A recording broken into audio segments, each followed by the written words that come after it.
Hi, it's Mark here again. Thanks for coming back. This is the second in a series of video tutorials associated with fractions was the previous one.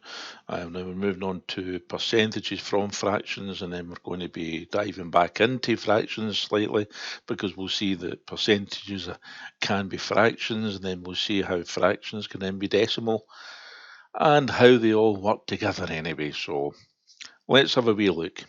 So moving on from the fractions, the quiz that we did last time there, now we're just going to have a wee look at percentages.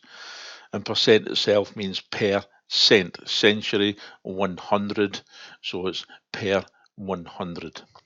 So it's percent. But the symbol you'll see there with the circle and the slash circle. So 10% can be written as 10% with the symbol. Means 10 for every 100. It's a part.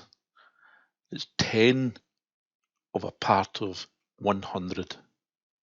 So it can be written as a fraction of 10 over 100. So let's have another wee look here at a wee quiz, and what I'd want you to do is to write these down as you would normally, or people would normally, for percentages using the percent symbol.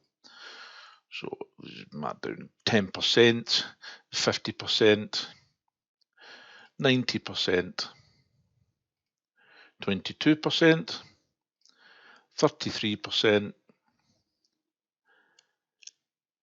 So if you make a wee note yourself, again, you can pause and quickly do it and then come back. There we go, like magic. I'm sure you did pause there for a second. Maybe. Okay, so straightforward. 10% is 15%, 90%, 22%, 33%. Just to get you used to working with your percentage there, the percentage symbols. Now we'll move to the percentage and fractions and see the relationship between percentage and fractions to see how we got here and then back the way again. So here we have is percentages. So again, percent means every 100. In other words, it means out of 100. So for example, if we get 50%, then 50% can be written as a fraction because it's 50 out of 100, or 50 per 100. So it's 50 of a share of 100. We can break that down to its lowest common denominator to help us further in the way in which we're writing it. So what we do at the top, we do at the bottom. We divide down to the lowest possible fraction. So 10 goes into each. So on the top, 10 goes in 5 times. On the bottom, 10 goes in 10 times. So we end up with 5 over 10. Go further than that. So on the top, 5 goes into itself once. On the bottom, 5 goes into 10 twice. So therefore, we can write it as 1 over 2. A half. A half. If we divide down a fraction, then it makes it easier if we put it to its smallest. So if we said half of 20, we know it would be 10. This is the exact same as 50% of 20. So it's a half. It's halving something, cutting it in half. So 50% is a half. It's the exact same as 50% of 20 is 10, for example. So decimal, now working into decimal, we'll move into decimal now. But it's a natural flow going from when we look at percentages and how we work to fractions. We started off with fractions and we've seen that it's a part of. Well, percent is a part of 100. And now we can move into the decimal side of things so that we can see a transition here, how we can move between them. So the decimal is an everyday use that we now use nowadays. It's obviously it's multiples of tens, so your units, your tens, 100s, thousands, and so on. So 0, 1, 2, 3, 4, 5, 6, 7, 8, 9, and 10 units, tens, hundreds, thousands. So the decimal shows smaller parts of a whole number, just a bit like a fraction is a part of a whole number. We're no more likely to write it down the way in which people recognise things as well. So monetary calculations, for example, when we talk about half of a pound, well, it's 50 pence.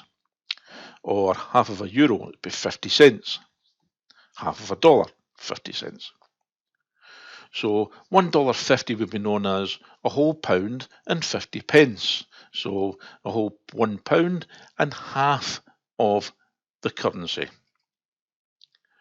Numbers after decimal point work in a similar manner, so they do. So we get your tens, your hundreds, and thousands. So it works after the decimal point as well, in the same way. So your tens, hundreds, and thousands. So as you can see, means you're part of it. You get your ones, which are your units, your tens, your hundreds, and then going the other way with the after the decimal place, you've got your tenths, your hundreds, and your thousands. So it's very similar after the decimal place. So fraction into decimal. So when there is a need to find a percentage of a number, when we multiply by the percentage, and remember that percentage is per 100, so it's a part of 100. So for example, 50% we've identified will be 1 over 2 is its smallest form, so it's a half. 50% is half of something, so if you say 50% of 20, which we've said before, that's 10. So 1 divided by 2, if you do that in a calculator or on a paper, you're going to come out with 0.5 as a decimal. So now we're getting to see how easy it is to go from fractions to decimal. We've already done it from percentage to fraction. We did it from fraction even to percentage. So now we're seeing how you get a fraction into a decimal and how quickly and easily that can be done. So it's the top number divided by the bottom number. That then gives you the decimal. Half is an easy one to recognise. So percentages make it easy for calculating out the decimal points, so it does, especially when we're using the hundreds. Because you remember I mentioned there about your tens, your hundreds, and your thousands, and so on. Well, here's an example. If we divide by the hundred, so you think the 100 is on the bottom. So if you take a percentage, so 50% would be 50 in the top, 100 in the bottom. So 50 divided by the 100. So when we divide by 100, what you're doing is you're just moving the decimal point. So 50%, like I said, there is 50 over 100. Division there, you would move it spaces, so you move it by, you divide by 10, you would move it 1 decimal point to the left. You divide by 100, you would move it 2 spaces. So the movement of the decimal point, 25% we know is a quarter.